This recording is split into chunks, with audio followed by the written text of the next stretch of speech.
রংপুর জেলার মিঠাপুকুর উপজেলা থেকে স্বাগত জানাচ্ছি আমি উদয় উৎস। বন্ধুরা, আমরা এই মুহূর্তে যে স্থানটিতে অবস্থান করছি এটি একটি পল্লী জাদুঘর। এই জাদুঘরটির নামকরণ করা হয়েছে ফকিরবাড়ি পল্লী জাদুঘর নামে। এই জাদুঘরে পল্লী বাংলার আবহমান কাল ধরে ব্যবহৃত জিনিসপত্র সংগ্রহে রাখা হয়েছে। আজকে আপনাদেরকে এই জাদুঘরটি ঘুরে দেখাবো এবং দেখাবো এর সংগ্রহশালা। রংপুর জেলার মিঠাপুকুর উপজেলায় নিভৃত পল্লীতে গড়ে উঠেছে একটি জাদুঘর এবং পাঠশালা। সম্পূর্ণ নিজস্ব উদ্যোগে এই জাদুঘর ও পাঠশালা নির্মাণ করেছেন আদিল ফকির নামক একজন শৌখিন শিক্ষক।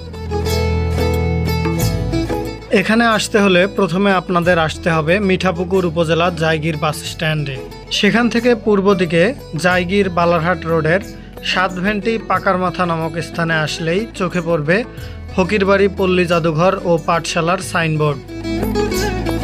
আমরা যখন এই ভিডিওটি ধারণ করছি তখনও এই জাদুঘর ও পাঠশালার সম্পূর্ণ কাজ শেষ হয়নি। দেখলাম জাদুঘরের অবশিষ্ট কাজ দ্রুত শেষ করার জন্য চলছে বৃহৎ কর্মযজ্ঞ। একসাথে পাঠশালা ও জাদুঘর নির্মাণের এই সুন্দর উদ্যোগটি সত্যিই প্রশংসার দাবিদার। ফকিরবাড়ি পাঠশালার ভাণ্ডারে প্রতিনিয়ত যুক্ত হচ্ছে নতুন নতুন বই, সাথে জাদুঘরের সংগ্রহশালাও সমৃদ্ধ হচ্ছে ধারাবাহিকভাবে। জাদুঘরে আমার সবচেয়ে বেশি নজর কাড়ল সঙ্গীত জগতের 100 বছরের সাক্ষী কলের গান। তাছাড়া 90 দশকের ক্যাসেট তো আছেই। জাদুঘরটিতে সংগৃহীত বিভিন্ন জিনিসগুলোর মধ্যে উল্লেখযোগ্য হারিকেন, কুপিবাতি, মাটি, তামা ও পিতলের তৈরি বিভিন্ন জিনিসপত্র এবং প্রাচীন বাংলার মানুষের ব্যবহার্য বিভিন্ন জিনিস।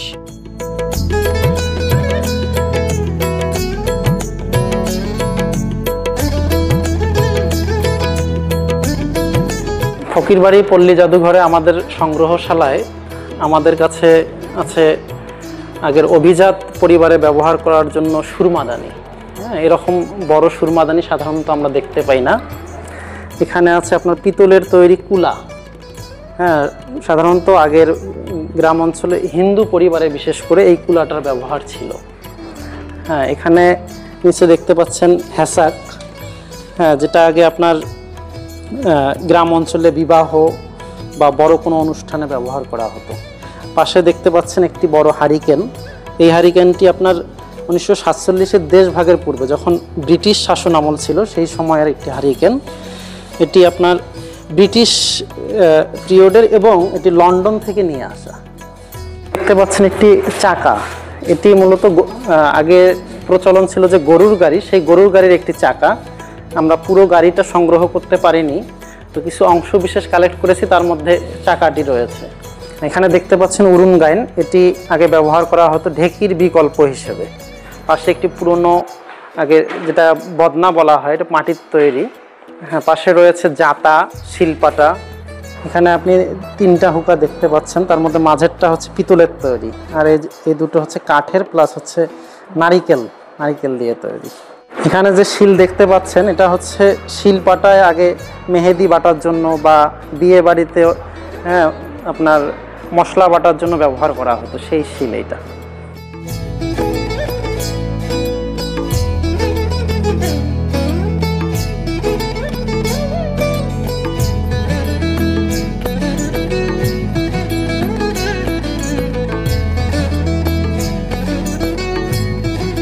জাদুঘরটির সম্পূর্ণ কাজ শেষ না হওয়ায় সংগ্রহশালার কিছু তাক এখনও ফাঁকা রয়েছে। আচ্ছা, এখানে দেখতে পাচ্ছেন কিছু ল্যাম্প জাতীয়, এগুলো কেরোসিন তেলের আগে ব্যবহার হতো। কেরোসিন তেল দিয়ে চালিত টেবিল ল্যাম্প। বর্তমানে তো তেল চালিত টেবিল ল্যাম্প দেখা যায় না, এগুলো ছিল কেরোসিন তেল চালিত। আর নিচে দেখতে পাচ্ছেন হারিকেন আছে ছোট বড় বিভিন্ন সাইজের। পাশে হচ্ছে ল্যাম্প বা কুপি, যেগুলো আগে আমাদের মা চাচিরা রান্নাঘরে বা চুলার পরে ব্যবহার করত। এটা হলো সিলেট। পাশে শিশু শিক্ষা বই, ছোটদের বিবেকানন্দ। পাশে দেখা যাচ্ছে আগে বাচ্চাদের হাতে যে ডিস্কগুলো দেখতে পাচ্ছেন, এগুলো হচ্ছে আপনার গ্রাম্য, ওই যে কি বললাম, গ্রামোফোন বা কলের গানের যে ডিস্ক।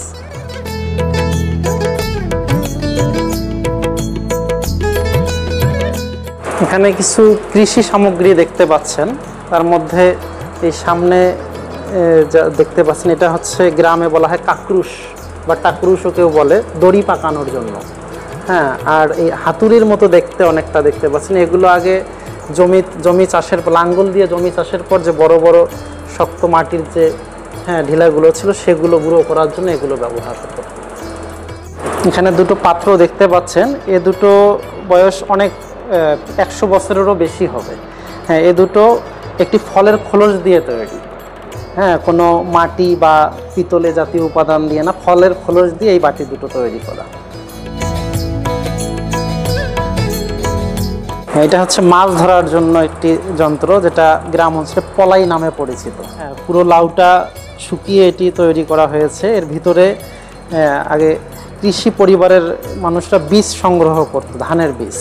কুঠারের পাশে যে ছুরিটি দেখা যাচ্ছে এটি বয়স 100 বছরেরও বেশি। 1920 সালের দিকে একজন রংপুরের বন কর্মকর্তাকে তৎকালীন ব্রিটিশ সরকার আত্মরক্ষার জন্য এটা দিছিল।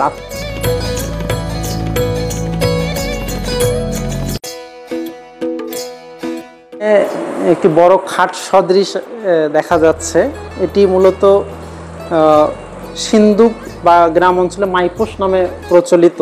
এটির বয়স 250 বছরেরও বেশি। হ্যাঁ, এটিতে তৎকালীন ধনাঢ্য পরিবারের যারা ছিলেন তারা এটির ভিতরে সোনা দানা তাদের টাকা পয়সা রেখে উপরে বিছানা পেতে ঘুমাতেন, যাতে চোর ডাকাতদের আক্রমণ থেকে বাঁচানো যায়। এই যে এই পাশে যে জিনিসটা, এটা হচ্ছে সেউতি বলা হয়। হ্যাঁ, আগে পানি সেচের কাজে ব্যবহার করা হতো, পাশাপাশি বাসায় ময়লা ফেলার জন্য ব্যবহার হতো। পাশে যে সবুজ রঙের টিনটা দেখা যাচ্ছে মুড়ির টিন হিসেবে পরিচিত।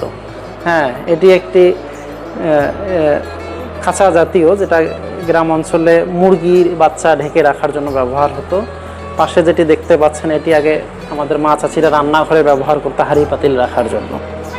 এদিকে এই বক্সটা দেখা যাচ্ছে, এটা ফেরিওয়ালার বক্স। আগে বাইসাইকেলের পিছনে এটার মধ্যে চুরি ফিতা লিপস্টিক নিয়ে ফেরিওয়ালা ঘুরতো। এখানে রয়েছে পৃথিবীর প্রায় 200 দেশের ডাক টিকিট।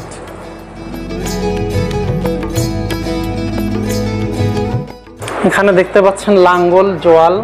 হ্যাঁ, আর তার উপরে একটি অংশ, এটা হচ্ছে গরুর গাড়ির অংশ বিশেষ। এখানে বড় যে পাতিলটা দেখা যাচ্ছে মাটির তৈরি, এটির মধ্যে কৃষকরা ধানের বীজ সংগ্রহ করতেন। জাদুঘর পরিদর্শন শেষে আমরা এবারে পাঠশালার কার্যক্রম দেখতে যাচ্ছি। মোট 2টি পুকুরকে কেন্দ্র করে পাঠশালাটি মূলত প্রকৃতির কোল ঘেঁষে গড়ে উঠছে। 2টি পুকুরের একটিকে পদ্ম পুকুর বানানোর উদ্দেশ্যে পুকুরটিতে লাগানো হয়েছে পদ্ম। ছোট ছোট এই ঘরগুলোতে সাজানো থাকবে পাঠশালার বই এবং সেখান থেকে বই নিয়ে পড়তে পারবে দর্শনার্থীরা।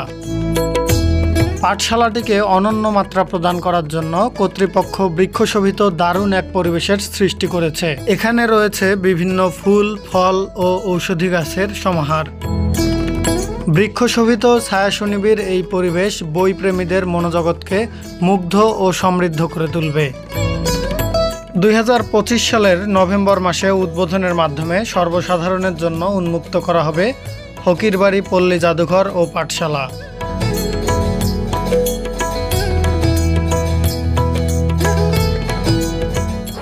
ফকিরবাড়ি পল্লী জাদুঘর ও পাঠশালা এটি রংপুর জেলার মিঠাপুকুর উপজেলার 6 নং কাফরিখাল ইউনিয়নের এনায়েতপুর গ্রামের ফকিরবাড়ি সংলগ্ন। এই পাঠশালাটির উদ্যোক্তা আদিল ফকির। এটি মূলত ফকিরবাড়ি পরিবারের সবার সহযোগিতায় গড়ে উঠছে প্রায় 2 একর জমির উপরে।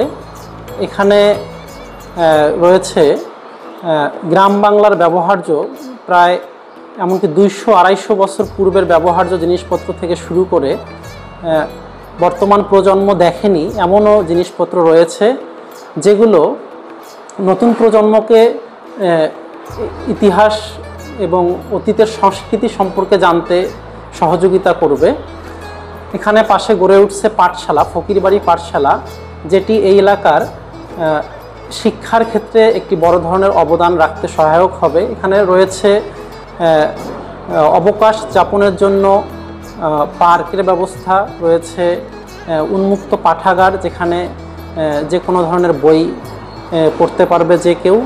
পাশাপাশি আরও আনুষঙ্গিক কিছু বিষয় নিয়ে একটি বড় পরিসরে বেড়ে উঠছে এটি যদিও এখন উদ্বোধন করা হয়নি, এটি আসছে সামনে নভেম্বরে উদ্বোধন করার কথা রয়েছে। ফকিরবাড়ি পল্লী জাদুঘর, এটি আমাদের স্লোগানটা হচ্ছে সভ্যতার সাক্ষী। সভ্যতার সাক্ষী এই স্লোগানটি দেওয়ার পিছনে রয়েছে যে আমাদের পিছনের দিক থেকে যে সভ্যতাটা আমরা বয়ে নিয়ে এই পর্যায়ে এসেছি, এই সভ্যতায় হেঁটে আসার প্রতি পদে পদে যে চিহ্নগুলো আমাদের জীবনের সঙ্গে জড়িয়ে রয়েছে, সেইগুলোকে আমাদের ভবিষ্যৎ বা সামনের প্রজন্মর সঙ্গে পরিচয় করে দেয়াই মূলত আমাদের এই জাদুঘরের লক্ষ্য। এখানে আসার জন্য